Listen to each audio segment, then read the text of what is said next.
আসসালামু আলাইকুম এভরিওয়ান, চলে আসলাম নতুন একটা ব্লগ ভিডিও নিয়ে। সো গাইস, আজকে ভিডিওতে দেখাবো যে আমার কোয়েল পাখির কি অবস্থা। আজকে কোয়েল পাখির বয়স হলো 2 দিন এবং কোয়েল পাখির কি অবস্থা সেটা আপনাদেরকে এই ভিডিওর মাধ্যমে জানাবো। তো গাইস দেখুন, এটা হলো আমার কোয়েল পাখির বোর্ডিং, মানে এখানে আমি কোয়েল পাখি বোর্ডিং করছি। দেখেন পাখিগুলা মাশাআল্লাহ সুস্থ আছে এবং পাখি প্রত্যেকটা পাখি খাইতেছে। কিন্তু গাইস একটা জিনিস কি, আমি বাচ্চাগুলো আনার পর থেকে এখন অব্দি বাচ্চাগুলোকে আমি ওষুধ খাওয়াই নাই। ওষুধ খাওয়ানো বলতে আমার সাথে সাথে আমি কিছু স্যালাইন পাইন দিয়েছিলাম।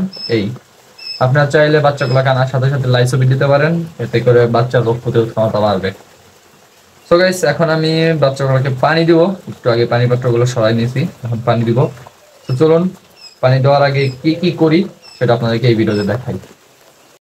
সো গাইস দেখেন, দেখতে পাচ্ছেন যে মগের ভিতর কিছু কাঁচের গুলি আছে এবং এখানে এটা হলো পটাশ। আমি গুলিগুলো পটাশ দিয়ে ধুয়ে দেবো এবং এটা হলো পানির পাত্র। সো গাইস, আমি যখন এই পাত্রগুলো দিব, এইভাবে যদি আমি পাত্রগুলো দিয়ে রাখি, তাহলে আমার পাখিগুলো যখন পানি খাবে তখন পাখিগুলো ভিতরে পড়ে যাবে এবং ভিতরে পড়ে না যায়, এই কারণে এই জায়গায় কাঁচের গুলিগুলো দিব। সো গাইস চলুন, কাঁচের গুলিতে পটাশ দেওয়া যাক এই মগের ভিতরে এবং কাঁচের গুলিগুলা জীবাণুমুক্ত করা যাক। সো গাইস, এখানে এই যে আমি পটাশের পলিটা খুলে নিছি এবং এখান থেকে আমি এখন অল্প কিছু পরিমাণে পটাশ তার ভিতর দিয়ে দেবো।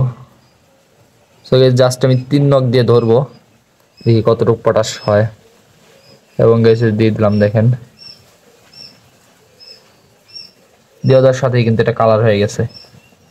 এরপর আমি আরেকটু দিয়ে দিলাম, এই যে শেষ গাইস। এখন আমি পটাশ দিব না, দিয়ে দেওয়ার সাথে সাথে দেখেন লাল হয়ে গেছে। এখন পটাশটা আমি বাইরে রাখি। সো গাইস, পটাশটা বাঁধা হয়ে গেছে। এখন এটাকে আমি একটু নাড়া দেই, নাড়া দিয়ে বাইরে দেখেন এই যে তো এখন দেখেন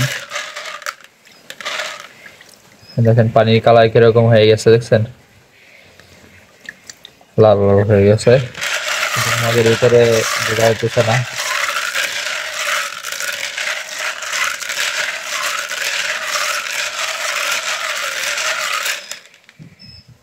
চলেন এখন হাতটা ধুয়ে পাখির পানি দিয়ে দেওয়া যাক। Let's go. সো গাইস, এখানে আমি 2 বোতলে পানি দেই। দেখেন 2 বোতলে পানি ভরা শেষ, হাফ বোতল মানে 2 বোতলে আমি 1 লিটার পানি দিছি। তো গাইস, এখন আমি পানির মুখগুলো মানে পানির পাত্রগুলো আটকাইয়া পানি দিব। সো চলুন পরবর্তী পাটে যাওয়া যাক। সো গাইস দেখেন এই যে এখানে আমি পানির পাত্রের ভিতরে কাজের গুলিগুলা দিয়ে দিছি। দেখেন এই যে, কারণ হলো যাতে বাচ্চাগুলো ভিতরে না পড়ে যায়। এখন পানির পাত্রগুলো আমি ভিতরে নামাই দেবো। তো চলুন একটা একটা করে পানির পাত্রগুলো ভিতরে নামাই দেওয়া যাক। এবং গাইস, একটা পাত্র আমি এইখানে দেব এবং আরেকটা পাত্র এই পাশ দিয়ে গিয়ে আরেকটা পাত্র আমি এই পাশে দিব।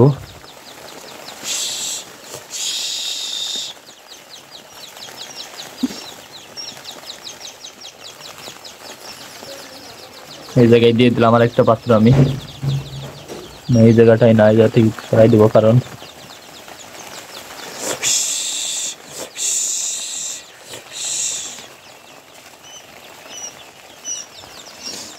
এবং গাইস পানির পাত্রগুলো খুব সতর্কতার সাথে দিতে হয় কারণ যাতে কোনো বাচ্চা নিচে না পড়ে যায়। সো গাইস, যারা পুরো ভিডিও দেখছেন অবশ্যই কমেন্ট বক্সে মাশাআল্লাহ লিখে কমেন্ট করবেন।